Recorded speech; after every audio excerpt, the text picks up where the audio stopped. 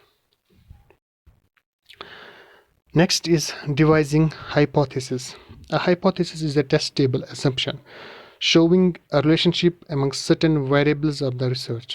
It is a logical relationship and is relevant to the theme of the research.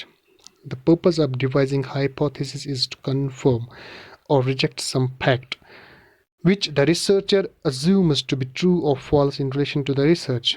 Therefore, a researcher devises some hypotheses and tests them with the help of the data collected to establish certain facts. اب hypothesis ہمیں devise کرنا ہے۔ hypothesis کا مطلب ہوتا ہے کہ قیاس۔ ایک فار ایگزامپل ایک ٹاپک ہمارے پاس ہے، ہم نے آبجیکٹیوز یہاں پر پریپیئر کیے، اب ہمارے دماغ کے اندر ایک ایزمپشن ہوتا ہے کہ پہلے سے اس سوال کا جواب ہم ذہن کے اندر بنا لیتے ہیں۔ فار ایگزامپل جیسے میں ایک ایزمپشن یہاں پر لے لوں کہ فار ایگزامپل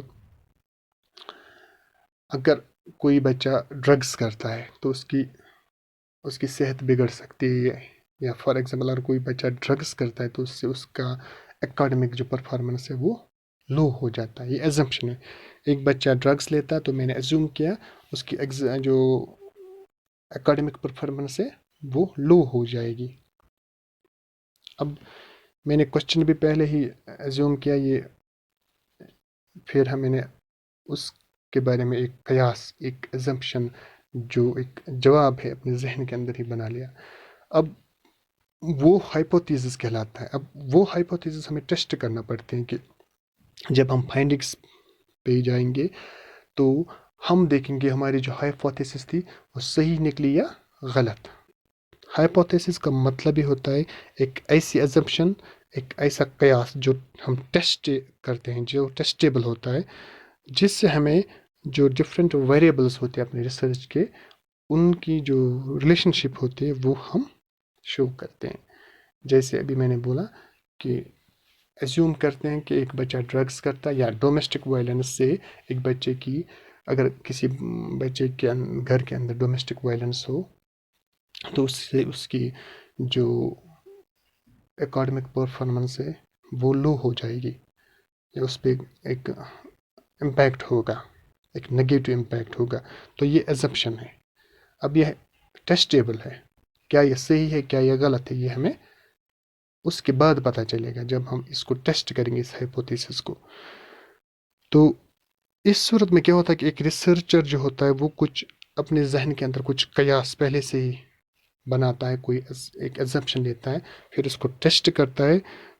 کیسے ٹیسٹ کرے گا؟ اس کو وہ اپنی جو ڈیٹا اس ریلیٹڈ جو کلیکٹ کرے گا، اس ڈیٹا سے اس کو پتہ چلے گا کہ وہ ہماری ہائپوتھیسس جو ہے وہ صحیح ہے یا غلط، اور اس کے بعد کچھ فیکٹس، کچھ حقائق کو وہ پریزنٹ کرے گا۔ جیسے فار ایگزامپل یہاں پر کچھ ہائپوتھیسز دیے گئے ہیں۔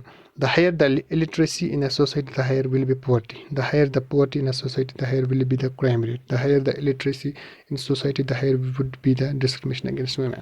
تو یہ ہائپوتھیسز ہے، اگر کسی سوسائٹی کے اندر زیادہ الٹریسی ہے، جتنی زیادہ الٹریسی ہوگی، جتنی زیادہ ہم کہہ سکتے ہیں کہ جتنے زیادہ لوگ لا علم ہوں گے، ان پڑھ ہوں گے، وہاں پر الٹریسی ہوگی، اتنی ہی اس سماج کے اندر، اس ملک کے اندر پوورٹی ہوگی۔ ہو سکتا ہے یہ صحیح، ہو سکتا ہے یہ غلط ہو۔ تو یہ کیسے ہم ٹیسٹ کریں گے؟ جب ہم اس سے ریلیٹڈ ڈیٹا کلیکٹ کریں گے، الگ الگ ہم اسٹیٹس کے اندر یا الگ فار ایگزامپل کسی ایریا کے اندر ہم جائیں گے، تو اگر وہاں پر الٹریسی زیادہ ہے تو ہم دیکھیں گے وہاں پر پوورٹی ہے یا نہیں، تو ڈیٹا کلیکٹ کریں گے ہم، پھر اس پہ ہم کوئی فیکٹ اسٹیبلش کریں گے۔ اسی طرح اگر پوورٹی زیادہ ہے تو وہاں پر کرائم ریٹ زیادہ ہوگا، یہ صحیح بھی ہو سکتا ہے، یہ غلط بھی ہو سکتا ہے، تو یہ ہماری ہائپوتھیسس ہے، تو یہ ہم ٹیسٹ کر سکتے ہیں۔ اسی طرح جس سوسائٹی کے اندر الٹریسی زیادہ ہوگی، وہاں پر عورت جو ہے وومین، اس کو زیادہ ڈسکرمنیٹ کیا جائے گا، اس کے ساتھ ایک امتیازی سلوک زیادہ، مطلب اس سماج کے اندر عورتوں کے ساتھ امتیازی سلوک ہوتا ہوگا، یا اس سماج کے اندر عورتوں کو بالکل کم تر سمجھا جاتا ہوگا۔ تو یہ غلط بھی ہو سکتا ہے، یہ صحیح بھی ہو سکتا ہے۔ یہ ٹیسٹ کر سکتے ہیں ہم ڈیٹا کلیکشن سے. Hypothesis help the researcher in forming a base for the research. It specifies the focus of the research. It makes it easier for the researcher to carry out the research to generate productive findings. تو اب اس سے کیا فائدہ ہمیں ملتا ہے؟ کیونکہ hypothesis سے جو ریسرچر اس کو ایک ڈائریکشن ملتی ہے، وہ اپنے ذہن کے اندر ایک ازمپشن کرتا ہے، قیاس کرتا ہے، پھر وہ اسی سمت میں جاتا ہے اس کو پتہ کرنے کے لیے کیا میری ہائپوتھیسس صحیح ہے کیا غلط ہے، اور اپنی فائنڈنگس کے تھرو پھر وہ ایک فیکٹ اسٹیبلش کرتا ہے جو کہ اس نے ڈیٹا کلیکشن کے تھرو پھر حاصل کیا ہوتا ہے. تو ہائپوتھیسس اس کو ایک ڈائریکشن دیتی ہے، اس سے اس کا جو فوکس ہے اپنے ریسرچ پہ وہ فوکسڈ ہو جاتا ہے اور اس کو ریسرچ کرنے میں آسانی ہوتی ہے، اور جو فائنڈنگس ہوتی ہیں وہ بالکل آسان ہو جاتی ہے اس کے لیے، اور وہ اس ٹاپک کو لے کر اس ہائپوتھیسس کو لے کر پھر کوئی فیکٹ اسٹیبلش کرتا ہے. Next is making research design. The research design is simply a plan for research. It outlines the methods and procedures used in the research. It tells how the researcher wants to conduct the research. It includes the following: which methodology will be used, for example, quantitative or qualitative method. Which tool of data collection will be used? Who will be the respondents and how many respondents? How will be the data collected data analyzed? Which test will be used to verify hypothesis or other facts? اب making research design اتنا سارا ہم نے کیا، ہم نے ایک research problem identify کی، ہم نے اس کے بارے میں جو ریلیٹڈ جو لٹریچر ہے اس کو پڑھا، اس کا مطالعہ کیا. اس کے بعد ہم نے یہ جو ہائپوتھیسس ہے یا آبجیکٹیوز پہلے ہم نے ڈیفائن کیے کہ ہماری ریسرچ کا مقصد کیا ہے. اس کے بعد ہم نے ایک ہائپوتھیسس تیار کیا. اب اس ہائپوتھیسس کو ہمیں ٹیسٹ کرنا ہے، لیکن ٹیسٹ کرنے سے پہلے ہم یہاں پر ریسرچ ڈیزائن جو ہے، ہمارا جو ریسرچ ہے، ہماری جو ریسرچ ہے اس کو کس انداز سے ہم آگے بڑھائیں گے، کون سا طریقہ کار ہم استعمال کریں گے، ہمارا ڈاٹا کلیکشن کا میتھڈ کیا ہوگا، ہماری میتھڈالوجی کیا ہوگی، کوالٹیٹیو ہوگی کوانٹیٹیو. تو کوانٹیٹیو ان پہ آپ ابھی زیادہ مطلب گہرائی میں نہ جائیں، کیونکہ یہ ہم آگے چل کر پڑھیں گے، کیونکہ ایک الگ ٹاپک ہے. تو یہاں پر ہم پہلے صرف سٹیپس آف ریسرچ ہے، سوشل ریسرچ، اس کے بارے میں جاننے کی کوشش کریں گے. اسی طرح ہم دیکھ سکتے ہیں کہ ہم جو ڈیٹا کلیکشن اس کے لیے کون سا ٹول استعمال کرتے ہیں. کوشچنیئر ہے، انٹرویو میتھڈ ہے یا آبزرویشن ہے، کتنے رسپونڈنٹس ہوں گے ہمارے جن سے ہم یہ ڈیٹا کلیکٹ کریں گے. اسی طرح اس ڈیٹا کو ہم کیسے انالائز کریں گے، ٹیبلز کیسے بنائیں گے، گرافس سے، مینول یا سافٹ ویئر سے، اور اس کے اپنی جو ہائپوتھیسس ہے اس کو ویریفائی کرنے کے لیے ہمیں کس ٹیسٹ کا استعمال کریں گے. تو یہ سب ایک ریسرچ ڈیزائن کے تحت آتا ہے، ایک پلان ہوتا ہے. ہماری جو ریسرچ ہے اس کا ایک خاکہ ہوتا ہے کہ اس سے ہمیں پتہ چلتا ہے کہ ہمیں اپنی ریسرچ کیسے کرنی ہے، کیسے انجام دینے ہے. ٹھیک ہے، اس میں ہمیں کون سے میتھڈ استعمال کرنے ہیں، اس میں ہمیں کون سا طریقہ کار اپنانا ہے. تو یہ سب ریسرچ ڈیزائن کہلاتا ہے. Depending on the nature of research topic, a researcher may also take other considerations of research into account while making the research design, such as a description of the geographical area of research, ethical considerations, and variables of the study. Writing a proper research design is important because it guides the researcher throughout the process of research. اب اس میں کیا اور ہوتا ہے کہ چونکہ research design یہ depend کرتا ہے ہمارا ریسرچ ٹاپک کیا ہے. جیسے فار ایگزامپل اگر ہم سائنس کی بات کریں تو اس میں ٹاپکس ہوں گے. فار ایگزامپل ہمیں کسی چیز پہ کوئی ڈرگ ہے تو وہ انسان جب کنزیوم کرتا ہے اس سے اس کی باڈی پہ کیا اثر ہوتا ہے یا اس کے آرگنس کو کیسے افیکٹ کرتا ہے. تو اس کے لیے ہم اس انسان پہ ریسرچ کریں گے. ایسے جیسے فار ایگزامپل لاکھوں لوگ ایسے ہوں گے تو ان میں سے 1,000 لوگوں کو ہم ایگزامن کریں گے. تو اس کے لیے ایک الگ ریسرچ ڈیزائن ہوگا. ان کو لیبارٹری کے اندر لیا جائے گا, ان کے ٹیسٹس ہوں گے. لیکن جیسے سوشل ریسرچ کے اندر ہم کوئی ایسا ٹاپک لیتے ہیں جو ہم کہہ سکتے ہیں فار ایگزامپل پاورٹی, ہم کہہ سکتے ہیں سوئسائڈ, ہم کہہ سکتے ہیں کہ اب ڈرگ ایڈکشن. تو ڈرگ ایڈکشن سے سماج کے اندر کیسے اثرات پڑتے ہیں, ان کا بیہیویئر کیسے چینج ہوتا ہے, فیملی لائف کیسے ڈسٹرب ہوتی ہے. تو یہ سب چیزیں سوشل کہلاتی ہیں. تو اس کے لیے ایک الگ ریسرچ ڈیزائن ہوگا, کیونکہ ہم پاورٹی کے بارے میں جاننے کے لیے ہم لوگوں کو لیبارٹری میں نہیں لے جائیں گے. ہم ان کے بارے میں ڈیٹا کلیکٹ کریں گے, ان کی زندگی دیکھیں گے, ان کے اسٹینڈرڈ آف لیونگ دیکھیں گے, کیسے ان کی دیکھ بھال ہوتی ہے بچوں کی, کیسے ان کی پڑھائی ہوتی ہے, کس طرح وہ سفر کرتے ہیں. تو یہ سب چیزیں دیکھیں گے. اس لیے ریسرچ ڈیزائن جو ہے یہ الگ الگ ٹاپک پہ ڈپینڈ کرتا ہے کہ کون سا ٹاپک کس طرح کا ٹاپک ہے, اسی طرح کا ہم ریسرچ ڈیزائن بھی اپلائی کرتے ہیں. اور ہم کیونکہ یہ جو ریسرچ ڈیزائن ہے یہ بہت ضروری ہے ریسرچر کے لیے, because it guides the researcher throughout the process of research. اس سے جو ریسرچر ہے اس کو ایک گائیڈنس ملتی ہے, ایک ڈائریکشن ملتی ہے پوری اس کی ریسرچ کے دوران, کہ اس نے جو ریسرچ ڈیزائن تیار کیا اسی کے مطابق وہ اپنی ریسرچ کو کنڈکٹ کرے گا. ٹھیک ہے,